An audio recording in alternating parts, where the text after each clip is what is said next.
Hello मेरे प्यारे बच्चों, वेलकम अगेन। आज हम लोग डिस्कस करने वाले हैं 10th क्लास का एक मजेदार टॉपिक जो कि है human I and it's colourful world. आप लोगों को मालूम है इस टॉपिक में कुछ टॉपिक्स डिलीट हुए हैं, जैसे स्ट्रक्चर ऑफ आई डिलीट हो गया है, वो हम नहीं कर रहे हैं। लेकिन जो डिलीट नहीं हुए हैं वो पोर्शन कौन से हैं? That is reflection of light through prism. हम लोग बात करेंगे कि प्रिज्म में से लाइट रिफ्लेक्ट करती है तो किस तरीके से करती है। फिर हम लोग डिस्पर्शन ऑफ लाइट प्रिज्म में से डिस्कस करने वाले हैं एंड हम लोग कुछ नेचुरल फिनोमिनाज के बारे में भी बात करने वाले हैं। तो इस टॉपिक को शुरुआत करते हैं एंड बहुत मजेदार टॉपिक है, इंटरेस्टिंग टॉपिक है, आप लोगों को जरूर मजा आने वाला है। आप लोग क्या करेंगे, बहुत सारे शेयरिंग कर दो पहले इसको एंड कमेंट्स करना, मुझे बताना कि कहाँ पे आपको और क्या टॉपिक चाहिए। जो चीज समझना है वो मुझे बताओ, मैं आप लोगों की जरूर हेल्प करूंगी। तो शुरुआत कर देते हैं बच्चों। सबसे पहले हम लोग refraction of light through prism.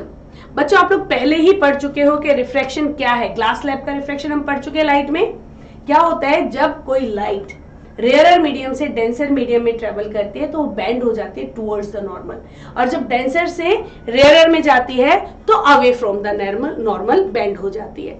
बहुत इजी, समझ चुके हैं।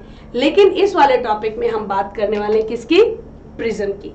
प्रिज्म में से जब लाइट पास होगी तो वो किस तरह से डेविएट होगी। प्रिज्म क्या है देख रहे होगे यहाँ पे तुम लोग, A1 and 2 दो ट्रायंगुलर फेसेस हैं, सरफेस हैं दो, ठीक है, एक और दो बेसेस है ट्रायंगुलर, और इसको 1, 2 and 3 रेक्टेंगुलर सरफेसेस ने इनको जोड़ा हुआ है आपस में।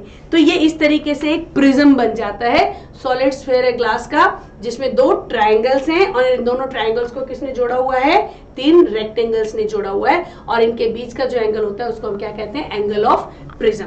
अब देखो, इस ट्रायंगल में से जब कोई मोनोक्रोमेटिक लाइट पास होती है तो उसके साथ क्या होता है? मोनोक्रोमेटिक लाइट पहले जान लो क्या है। मोनो मतलब सिंगल, क्रोमेटिक मतलब कलर, एक कलर की लाइट। क्यों? क्योंकि अगर हम सारे कलर्स की लाइट डालेंगे तो इससे आगे मैं बताने वाली हूँ क्या होने वाला है। एक ही कलर को देखेंगे हम, एक ही कलर के डेविएशन को चेक करेंगे। सारी लाइट जाएंगी तो वो डेविएट होके अलग अलग हो जाएंगी। हम एक को देख लेते हैं मुड़ती कैसे। देखो बच्चों, ये गई इंसिडेंट रे, यहां पर हम लोग नॉर्मल खींचेंगे, एक 90 डिग्री का नॉर्मल खींचेंगे। चलो खींच देते हैं, नॉर्मल आ गया 90 डिग्री का, ठीक है। अब ये क्या है? टुवर्ड्स द नॉर्मल मुड़ेगी। क्यों? क्योंकि रेयरर से डेंसर में आ रही है। टुवर्ड्स द नॉर्मल मुड़ के यहां तक आई, यहां फिर हम लोगों ने एक और नॉर्मल खींच दिया 90 डिग्री का। जहां पे ये टच हो रही है वहां पे हम 90 डिग्री का नॉर्मल खींचेंगे, जहां पे भी टच हो रही है, ध्यान देंगे। अब ये क्या हुआ? डेंसर से रेयरर में जा रही है तो अवे फ्रॉम द नॉर्मल निकल जाएगी, ये अवे फ्रॉम द नॉर्मल, है ना।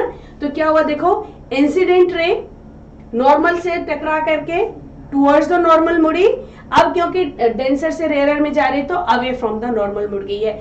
ये वाली रे है इंसिडेंट रे, ये है रिफ्रेक्टेड रे, और ये है इमर्जेंट रे। फिर से मैं बता देती हूँ, इंसिडेंट रे, रिफ्रेक्टेड रे एंड इमर्जेंट रे। निकल के जो आई, कैसी रे आई निकल के। अब ये जो है ये है नॉर्मल और इंसिडेंट रे के बीच में एंगल ऑफ इंसिडेंस।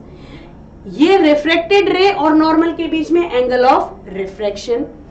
इमर्जेंट रे और नॉर्मल के बीच में एंगल ऑफ इमर्जेंस। समझ में आ रहा है? अगर हम इमर्जेंट रे को एक्सटेंड करें और इंसिडेंट रे को एक्सटेंड करें तो ये इस पॉइंट पे मीट करती हैं, और इन दोनों के बीच के एंगल को हम क्या कहते हैं? Angle of deviation. कितना डेविएट हुआ। तो किसी भी प्रिज्म में से लाइट कैसे पास करेगी? इंसिडेंट रे गई, अंदर सीधी हो जाएगी क्योंकि टुवर्ड्स द नॉर्मल मुड़ी है, फिर बाहर वापस इस तरह से ये बाहर निकल के आएगी। मुड़ना, कलर लाइट का जो मुड़ना है वो डिपेंड करता है कौन से कलर की लाइट है, उसकी वेवलेंथ पे डिपेंड करता है। यहां हमने सिंगल इसीलिए ली क्योंकि एक ही वेवलेंथ की लाइट है। अगर हम लोग व्हाइट कलर ले लेंगे तो व्हाइट कलर में 7 कलर की लाइट्स हैं, अलग अलग वेवलेंथ की लाइट हैं। ज्यादा वेवलेंथ जिसकी होगी वो कम मुड़ेगी, कम वेवलेंथ जिसकी होगी वो ज्यादा मुड़ जाएगी। तो दो सारी लाइट अलग अलग मुड़ेंगी तो वो अलग अलग नजर आने लगेंगी। जब तक 7 कलर्स इकट्ठे जाते हैं तो व्हाइट कलर के नजर आते हैं। अलग अलग बिखर जाएंगे, अलग अलग नजर आएंगे। तो ये है रिफ्रैक्शन, इसको जरूर ध्यान दे लेना, डायग्राम को भी देख लेना, कौन सा इंसिडेंट रे है, कौन सा रिफ्लेक्टेड रे है, कौन इमर्जेंट रे है, angle of incidence, angle of refraction, angle of emergence and angle of deviation याद होनी चाहिए। अब अगर इस प्रिज्म में से देखो, मैंने कहा ना, अगर हम व्हाइट लाइट डालते हैं तो क्या होगा, कुछ इस तरह का नजर आ जाएगा।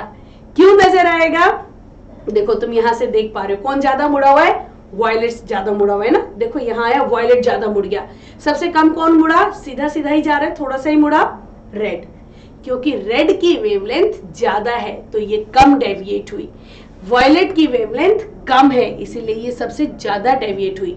हर एक कलर की अलग अलग वेवलेंथ है इसीलिए ये अलग अलग जाकर के नजर आ रही है, इसीलिए इसको हम क्या कहते हैं, scattering, splitting, dispersion of light, बिखर गई है लाइट।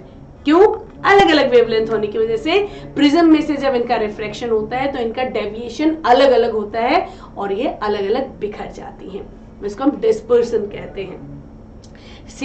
रीजन यही है क्योंकि इनमें अलग अलग फ्रीक्वेंसी की लाइट होती हैं, अलग अलग फ्रीक्वेंसी, अलग अलग डेविएशन, और इसको हम लोग, इससे क्या हो जाता है, बैंड ऑफ कलर बन जाता है, और इस बैंड ऑफ कलर को हम कहते हैं विगब्योर, है ना, violet, indigo, blue, green, yellow, orange and red. Recombination देखते हैं क्या होता है अगर इसका उल्टा हो जाए।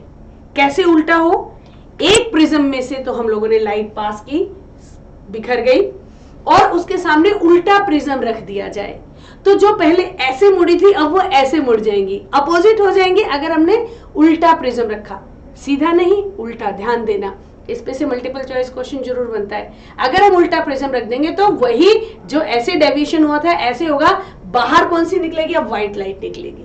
दो अगर प्रिज्म उल्टे रख देंगे तो इसको हम कहते हैं रिकॉम्बिनेशन, कि सारी की सारी लाइटें दोबारा से कंबाइन हो गई, जो जितनी ज्यादा मुड़ी थी वो दोबारा उतनी ज्यादा मुड़ जाएगी और ये रिकंबाइन हो जाएंगी। और इस ये जो फिनोमिना है इसका डिस्पर्शन का, ये फिनोमिना हमारे को नेचर में भी देखने को मिलता है। कब, जब बारिश होती है और स्काई क्लियर हो जाए।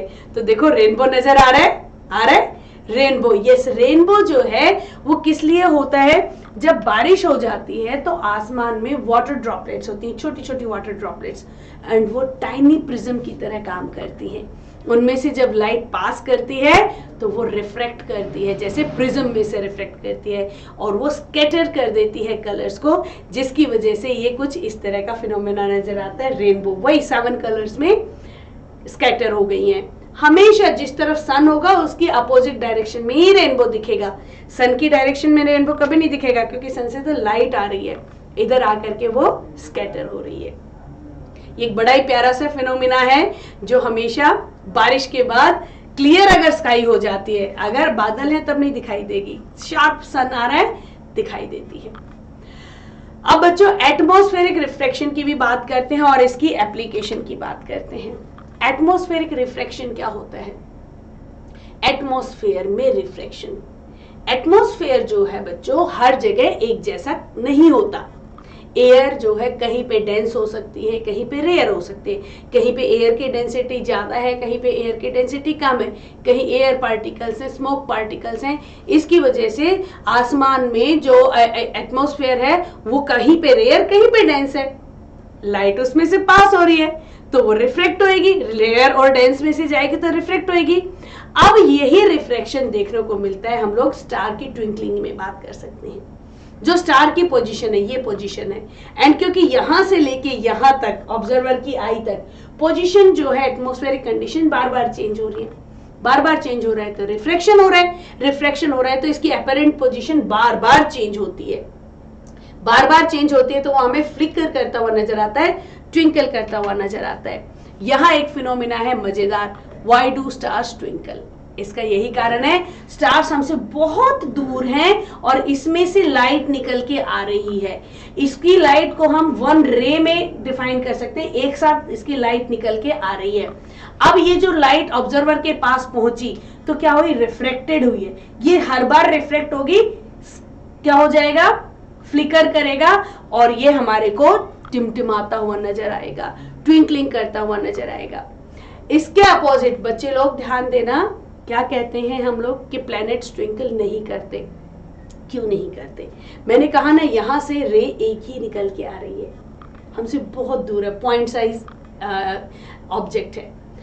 प्लैनेट्स हमसे बहुत ज़्यादा दूर नहीं है, पहली चीज़। दूसरी चीज़ जो मेन इंपॉर्टेंट चीज़ है, उनमें से लाइट नहीं आ रही, उन पे लाइट गिर रही है और वो रिफ्लेक्ट हो रही है।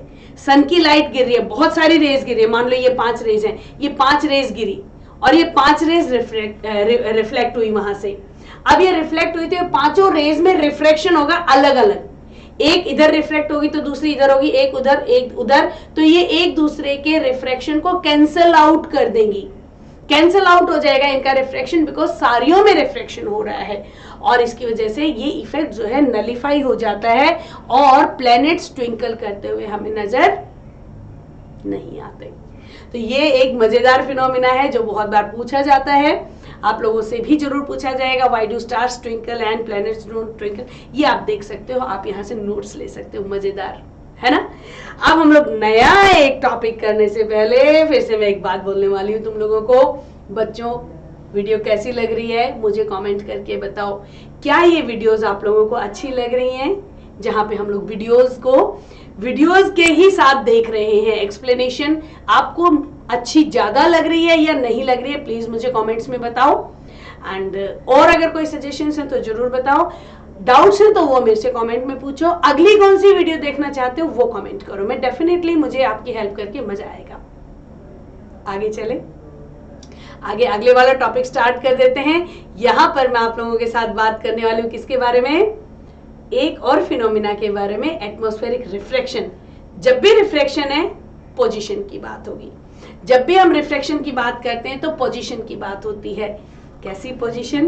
देखो क्या होता है कि कोई भी ऑब्जेक्ट है, उसकी पोजीशन ऐसी थी, ऐसी क्यों दिखी? जैसे अभी मैंने बात की उसकी स्टार्स की, पोजीशन चेंज होने की वजह से वो ट्विंकल कर रहे हैं।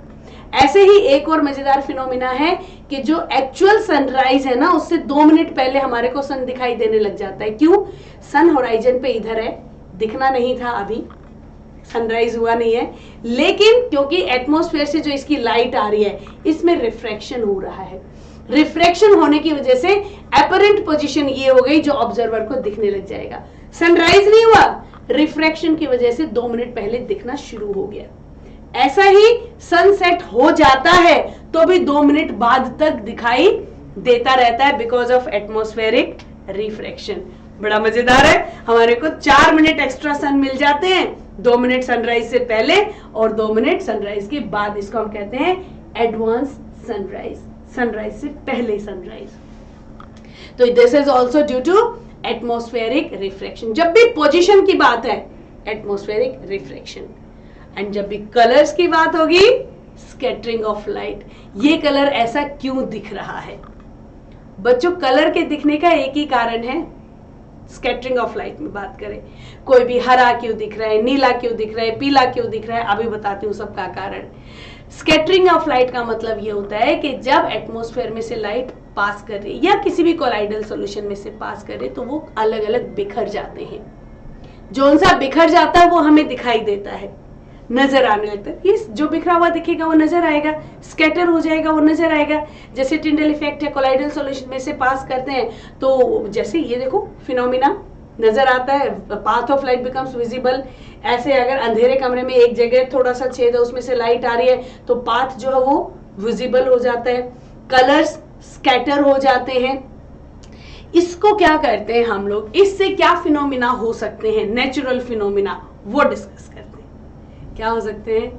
आसमान का रंग नीला क्यों है, बादलों का रंग सफेद क्यों है? सुनो, ये जो स्कैटरिंग होती है ना, ये लाइट के कलर के वेवलेंथ पे डिपेंड करता है, किस में से जा रही है, एयर पार्टिकल्स में से आ रही है, कोलाइडल पार्टिकल्स में आ रही है, उन पार्टिकल्स का साइज पे डिपेंड करता है। बड़े पार्टिकल्स बड़ी वेवलेंथ को स्कैटर करेंगे, छोटे पार्टिकल्स छोटी वेवलेंथ को स्कैटर करेंगे। याद रखना, विबग्योर में सबसे छोटी वेवलेंथ है वायलेट की, एंड बढ़ते बढ़ते बढ़ते सबसे बड़ी वेवलेंथ है रेड की। यानी कि अगर बहुत छोटे पार्टिकल हैं किसी उसके जिसमें से लाइट पास हो रही है तो वो वायलेट को स्कैटर करेंगे। अगर पार्टिकल्स बड़े हैं तो वॉयलेट से ऊपर सारे, मान लो पार्टिकल्स इतने बड़े हैं कि वो ग्रीन कलर की स्कैटर कर रहे हैं, तो वॉयलेट से ग्रीन कलर सारे स्कैटर हो जाएंगे। ठीक है, डिपेंड करता है पार्टिकल के साइज पे। अब आसमान का रंग नीला क्यों है? ये इसलिए नीला है क्योंकि आसमान में हमारे को लाइट आ रही है कहां से? एयर से आ रही है। एयर के जो पार्टिकल्स हैं वो इतने छोटे हैं कि वो ब्लू कलर की लाइट को स्कैटर कर सकते हैं। तो स्कैटर कर दिया, बिखर गया, आसमान कैसा दिखा? नीला। ठीक है, अब तुमसे कोई ये पूछे ना ये हरा क्यों है, तो बोलो इसके पार्टिकल्स का ना साइज इतना है कि ये ग्रीन कलर को स्कैटर कर रहा है, इसीलिए हरा है। पीला क्यों है? इसके पार्टिकल्स का साइज इतना है कि येलो कलर को स्कैटर कर रहा है, इसीलिए येलो। बस इतना मजेदार आंसर है ये। फिर कोई पूछेगा व्हाइट क्यों है बादल? इसके पार्टिकल्स का साइज इतना है बड़ा कि सारी लाइट्स को स्कैटर कर देता है, ये रेड को भी स्कैटर कर देता है। तो जब सारी स्कैटर हो जाएंगी इकट्ठी तो क्या दिखती हैं? व्हाइट दिखती है। सारी एक साथ चलती हैं तो व्हाइट दिखती हैं। इजी। अगर एटमॉस्फेयर नहीं होता तो हमें स्काई ब्लैक नजर आती। जैसे एटमॉस्फेयर से बाहर निकल जाते हैं जो लोग, बाहर जाते हैं उसमें स्पेस में जाते हैं, उन्हें स्काई ब्लैक नजर आती है। कारण वहां पे स्कैटरिंग ऑफ लाइट नहीं है, वहां पे एटमॉस्फेयर नहीं है। एक और देखते हैं, कलर जो है सनसेट और सनराइज के टाइम सन का ऑरेंज क्यों है? अब ये बताओ, देखो समझ में आ जाना चाहिए। अभी जब सन आ रहा है, सन होराइजन पे है, बहुत दूर है हमसे, और वहां से आते आते आते एटमॉस्फेरिक कंडीशंस ऐसी हैं, सारी कलर्स बिखर चुके हैं, कहीं छोटे पार्टिकल कहीं बड़े पार्टिकल, लेकिन ऑरेंज और रेड के पार्ट जो वेवलेंथ थी वो इतनी ज्यादा थी कि इसको बिखेरने वाले पार्टिकल रास्ते में नहीं मिले। तो ये कलर हम तक पहुंच गए, बड़ी वेवलेंथ है, पहुंच गए, बाकी सारी स्कैटर हो गई लाइट। तो होराइजन के पास जब होता है तो बहुत दूर होता है, वहां से लाइट आते आते बाकी सारी स्कैटर हो जाती है, सिर्फ ऑरेंज और रेड मिलता है। तो ये हमारे को ऑरेंज कलर का नजर आता है। बच्चों ये जो फिनोमिना है ना, ये बहुत इंटरेस्टिंग फिनोमिना है। मजा आया ना करके? सुनने में भी मजा आ रहा है इनको, और इनके आंसर्स करने में भी आपको मजा आने वाला है। एंड नोट्स आप यहाँ से ले सकते हो, मैंने आपके पीछे नोट्स दे रखे हैं, बहुत हेल्पफुल रहेंगे, और इनकी प्रैक्टिस कर लो आप लोग। मल्टीपल चॉइस क्वेश्चंस में आने वाले हैं। एंड मैं आप लोगों को 10th क्लास के लिए और 12th क्लास के लिए, 11th क्लास के लिए और 9th क्लास के लिए, सारे क्लासेस के लिए MCQs के सेशंस भी लेके आने वाली हूँ, जो कि आपको बहुत मदद करने वाले। तो आप लोगों ने ये करना है कि जल्दी जल्दी से ये वीडियोस को खूब सारा शेयर करो अपने दोस्तों के साथ, सो दैट कि वो लोग भी प्रैक्टिस करें, और आप लोग तो कर ही रहे हो। एक काम करो, स्टडी हार्ड, स्टे सेफ। मैं आपकी दूसरी वीडियो बनाती हूँ। गुड बाय बच्चे लोग।